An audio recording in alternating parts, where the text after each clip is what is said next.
Hello， 大家好，歡迎大家撳入嚟睇我嘅片。大家睇個標題都知道，我今次係想同大家分享我喺 Sephora 買咗啲乜嘢。因為試完之前 Sephora 做咗年度大減價喎，佢減價嘅幅度真係可以低至75折，所以真係好抵買㗎。同埋佢減價係包括所有嘅產品，包括一啲平時大家比較少折扣嘅產品咧，佢都有折㗎喎。所以睇下都忍唔到手買咗超級多嘢啊！而我買嘅嘢又點知咁少呢？我今次想同大家分享嘅嘢其實係呢度成箱㗎。今次呢條片都想同大家分享下我作為一個前空姐，我嘅 daily makeup 係點樣嘅呢？如果大家有興趣嘅，記住睇落去啦。鏡頭一轉又翻嚟我呢個冇化妝嘅素顏樣先。而家我已經洗咗面、搽咗 skincare 同埋防曬，係一個準備上妝嘅狀態。分享化妝品之前咧，想分享下啲化妝工具先，因為陣間化妝咧我都會用到佢哋。今次我就買咗3支 Hourglass 嘅化妝掃，因為佢哋平時咧啲掃真係太貴啦。如果唔係減價，我完全係唔捨得買咯。首先就分享咗呢2支雙頭化妝掃先。大支少少呢一支其實兩邊都係碎粉掃嚟，大啲嘅呢一邊可以俾大家上全面嘅碎粉，而細啲呢一邊嘅頭咧係可以俾大家上翻眼底啦，或者鼻翼呢一啲位置嘅碎粉。Hourglass 嘅掃嘅毛質真係超級滑咯，摸落去係好舒服啦，上面都完全唔吉面噶。細少少呢一支官方介紹就係話佢係一支多功能嘅化妝掃嚟嘅，可以同時上到胭脂光影同埋陰影粉。呢2支掃我覺得都買得非常好啊，因為2支掃嘅毛質都係非常之滑，同埋佢哋2支掃係基本上已經係可以兼顧晒你成個妝需要用到嘅掃啦，除咗眼影之外。Hourglass 其實啲嘢如果唔係減價，我都唔係太捨得買㗎，所以今次趁住減價咧就買咗好多佢哋嘅嘢嚟試啦。呢2支掃我都超級期待試用。好，而家就真正開始化妝啦。平時我上妝嘅次序，搽完 makeup base 同埋防曬之後咧，我通常都會係上咗遮瑕先。今次遮瑕方面就趁住有減價，買咗3支我都好想試嘅遮瑕產品。首先分享咗呢一支先，呢一支都係 Hourglass 嘅掃嚟，佢同頭先嘅掃有少少唔同，就係呢一個係一個單頭嘅掃，而呢一支係一支遮瑕掃。大家會見到佢個頭都係比較平啦，同埋佢呢一度做咗少少斜角咧，係好貼合到你眼底嘅呢一個弧度啦，應該係好快可以推得開啲遮瑕膏。買得 Hourglass 嘅遮瑕掃又點可以唔買佢哋好出名嘅遮瑕液呢？今次遮瑕液我就買咗2個色號，分享咗呢一支先。呢一支嘅色號係 Cotton， 而另外呢一支就係 Silk。我今次其實冇特別去試色㗎，都係喺網上邊睇完啲人試色圖慢揀嘅啫。但係我覺得今次揀呢2隻色咧都幾適合我。Silk 呢一個係比較大少少橙肉蝦肉色，而 Cotton 呢一隻色係比較貼近翻我嘅膚色。咁我分別就諗住每隻眼試一隻色，睇下邊一隻色啱我啲先。咁我就攞咗 Cotton 呢隻色先。我覺得我攞得有少少太多。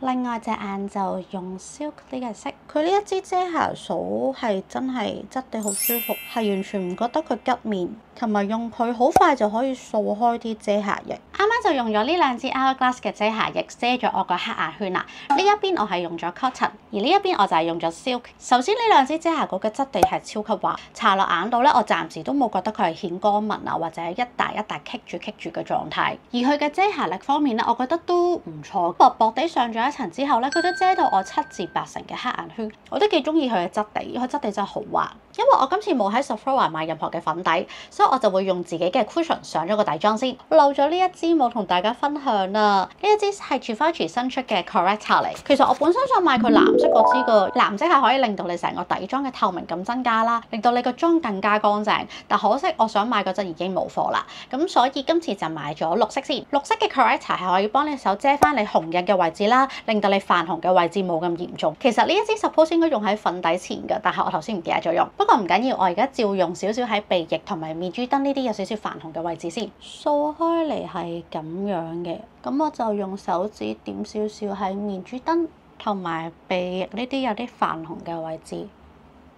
我暫時初步嘅用後感覺得佢嘅質地係真係好滋潤好滑，但係你話佢調色嗰個效果係咪好好呢？就唔係話非常明顯，但係就有少少偏立咯。上完底妝之後咧就要定妝啦。定妝方面我今次就買咗2隻。首先呢一盒就係 NARS 佢哋好出名嘅粉餅，即係大家上網俗稱小白餅嘅磨皮粉餅。打開入邊就會有一個好薄嘅粉撲。同埋係一個白色嘅粉，係冇顏色嘅。佢啲粉質摸落去都幾幼細。呢盒我係諗住買嚟出街補妝用，而另外一盒買咗嘅就係今個春夏季超級興嘅紫色碎粉啦。今次買嘅就係 MAC 嘅呢一盒，俾大家睇下佢嘅顏色先。雖然話佢係紫色碎粉啦，但係佢都唔會話紫得好誇張啊，好難 carry。打開咗之後就會有個粉撲，我幾中意呢盒碎粉嘅設計喎。佢呢一度攞粉嘅位置中間有個膠掩，變咗你個粉撲就唔使直接接觸到啲碎粉，搽出嚟係咁樣。佢搽出嚟其實紫色嘅效果唔係非常明顯㗎咋。咁我就攞新買嘅呢一支 Hourglass 化妝掃大嘅呢一邊，攬少少呢個粉。用呢支掃上碎粉好舒服啊，好似係有人用一啲好舒服嘅羽毛去掃我塊面咁樣啦。好，底妝完成。另外有鑑於嚟緊係春夏天啦，大家都知道香港嘅春夏天咧係非常潮濕同埋熱嘅，就算我呢啲混合性偏乾咧都會溶妝嘅，所以今次就趁減價買多咗支定妝 spray， 就買咗 Big Up Forever 呢支 Set Up Spray， 佢係有分兩個系列㗎，我就買咗黑色呢一支，黑色呢一支噴出嚟就係 MAC 嘅效果，應該係更加紅又更加持久。我覺得佢噴出嚟好香啦，同埋佢個水珠咧唔會話好大粒。至於定妝嘅效果好唔好咧，我用落再同大家分享。化完個底妝之後，我通常都會畫眉，但係因為今次冇喺 Sephora 買任何眉妝嘅產品啦，同埋我自己本身畫眉都係好渣㗎，咁所以我都唔喺度同大家獻醜啦。眉嗰方面我頭先已經畫咗㗎啦，跟住就去到眼妝嘅部分啦。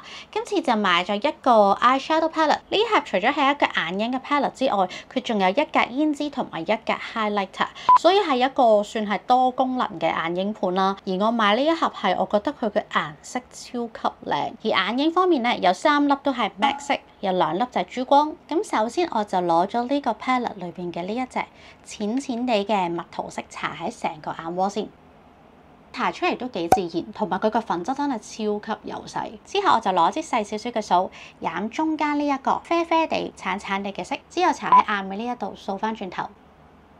我幾中意佢化出嚟嘅效果啊，因為睇得出係有化眼妝，但係唔會話好明顯好浮誇，係非常適合日常用，同埋搽完之後成個人真係精神咗。之後就攞另外一個掃將呢一隻一開始搽嘅嗰一隻色掃少少喺下眼肚嘅位置。之後我就會攞呢一隻色深少少嘅啡色掃喺我眼線嘅位，少少同一隻呢個啡色畫少少喺下眼線嘅位置。我諗住用呢一隻 highlight 色去畫。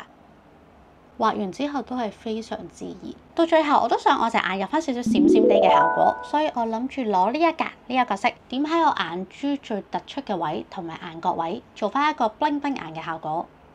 咁樣就完成咗個眼妝啦。通常畫完眼影之後，我就會畫眼線嘅。咁但係我覺得而家呢一個妝咧，其實已經好夠啦，所以我就諗住 skip 咗眼線呢一 part。而下一 part 咧，我就會做光影同埋陰影。今次光影陰影咧，我都各自擺咗一樣 product。首先介紹咗呢個陰影先，呢一支係 Sephora 佢哋自家推出嘅陰影膏嚟嘅。大家如果聽陰影膏係咪最出名應該係 Fenty Beauty 啦，或者係 Rare Beauty 嗰兩支。嗰兩支其實我係有試過個質地上手㗎。Rare Beauty 我覺得佢哋嘅顏色實在太難揀啦，因為佢哋全部都好啡啦，同埋啡得嚟偏紅，我就唔係好中意。而 Fenty Beauty 嗰一支 Amber 咧，其實我覺得係好靚嘅，我覺得好難推得開啊！我怕畫咗上去一笪好污糟，咁所以我就冇買到 Fenty Beauty 嗰一支，反而就俾我揾到呢一支 Sephora 嘅陰影膏，我覺得佢嘅質地啦，同埋個顏色我都非常之中意啊！我今次買嘅咧就係1號色。搽出嚟係咁樣，我覺得呢一支係比 Fenty Beauty 嘅 Amber 係更加灰通一啲。我係第一次用呢啲陰影膏喎，我都唔係好識用，等我試下先。好似有即時收咗個輪廓線入去嘅效果喎，佢個質地係超級滑啦，勁容易推，唔會捽極都好似仲係一笪嘢喺度。跟住就用佢嚟打大佬畫埋個鼻影先。我畫鼻影都係超級差㗎，我到而家都係唔係好識拿捏究竟要畫邊個位。首先我諗我會喺呢個位咁樣，跟住畫埋喺呢度。我唔知係咪畫得太多咧，所以好似有少少捽唔走嘅感覺，好似有一笪嘢喺度咁樣。但係佢嘅質地我係中意㗎，佢嘅質地係真係好容易推，唔會你畫咗一筆之後咧就有一笪顏色喺度，係你推得走嘅。不過個鼻影方面可能之後嘅顏色拿捏得要準確少少。畫完陰影之後就到 highlight 啦。今次 highlight 我都淨係買咗呢一盒啫，就係 Rare Beauty 嘅呢一個粉狀 highlight。而我買呢一隻顏色都係一隻都幾大熱嘅顏色嚟。打開咗之後好靚喎，呢隻色佢係一隻香檳金嘅 highlighter， 好滑啊，摸上去。佢嘅光澤又係超級靚。等我攞呢一支雙頭掃去上呢個 highlighter。我都好似上得太重手啊！雖然佢個妝效係非常明顯，但係佢上面係好靚，我覺得個光澤。之後就上埋個鼻嘅 highlight 先。鼻嘅 highlight 我通常都係會掃一掃個鼻頭啦，掃一掃呢個位，拉少少落去，跟住上埋呢位啊。下一步又點少得我最愛嘅胭脂呢？我近年對胭脂嘅狂熱程度係，我每一次去旅行都會買幾粒胭脂翻嚟。我啲胭脂基本上係冇可能用得晒㗎，但係就 keep 住中意買咯。所以今次嘅戰利品入邊呢，胭脂我都係買得最多，我買咗4粒。首先分享咗 Rare Beauty 嘅呢2粒先。我左手呢一粒係佢新出嘅一個 matte 狀胭脂，而我買嘅顏色係 Hope，入邊係有一隻全 matte 色嘅玫瑰色。摸落去佢好似有啲布丁豆沙咁嘅質地，而畫上手隻色係咁樣。而另外一隻我買咗嘅 Rare Beauty 胭脂就係呢一粒，佢係一個 cream brush 嚟，而顏色我就買咗 Nearly Natural。佢呢一個胭脂嘅質地比頭先呢一粒係更加 cream 狀，掃上手嘅色係咁樣。呢2粒胭脂嘅顏色同埋質地我都覺得非常好。之後第3粒嘅胭脂我就買咗 NARS 嘅 Behave。NARS 嘅胭脂其實不嬲都非常出名㗎啦。佢係一隻非常靚嘅豆沙色，同樣地佢都係一個 matte 嘅胭脂，係冇任何閃粉。之後第4隻胭脂就買咗 Hourglass 嘅呢個液體胭脂，我買嘅顏色就係 Sin，都係一隻大家網上邊大推嘅顏色。哦，有啦，哦，太多，哇，擠咗好多出嚟啊！既然係咁，唔好嘥上面。佢上面嘅顏色好靚喎，佢非常容易推開，超級水潤，都唔會一笪笪啦，係非常融入到你嘅皮膚入邊。至於另外一邊呢，因為我都想試下佢呢一個胭脂掃，咁所以就不如試下 Rare Beauty 新出嘅呢個胭脂啦。我諗大家都會有興趣想睇。佢嘅顏色同 Hourglass 呢一隻都有少少似，但係我覺得呢一隻胭脂咧有少少難上啦，因為頭先我用個掃上咧，我就覺得佢有少少顏色停住咗一笪，所以暫時未係好拿捏到呢一粒胭脂究竟係應該要點樣用。最後就去到唇膏嘅部分啦，咁隻唇膏就買咗3支唇膏，都係人氣非常高嘅產品。首先介紹咗呢一支近排大熱嘅 Laneige 嘅冬甩唇膏先，哇！呢一支真係搶到癲咗啊！大家我都係報咗超耐先買到。而我買嘅顏色就係呢一隻 Maple Glaze， 打開佢個頭係有一個凍尿嘅冬甩，擠出嚟顏色就係咁樣。佢上嘴都有一種甜甜地嘅冬甩味，好似麥當勞嘅熱香餅嘅糖漿嗰隻味。上咗嘴係咁樣。我覺得呢個效果都幾靚，但係佢嘅質地都有少少黐粒粒嘅感覺。之後下支買嘅唇膏就係 Hourglass 嘅呢一支，今次買咗好多 Hourglass 嘅產品咯，佢哋全部嘅 packaging 都勁靚，打開就係咁樣。而我買嘅顏色，今次我買咗125號啊 Sleep， 佢太靚啦，我都決定試下上嘴先。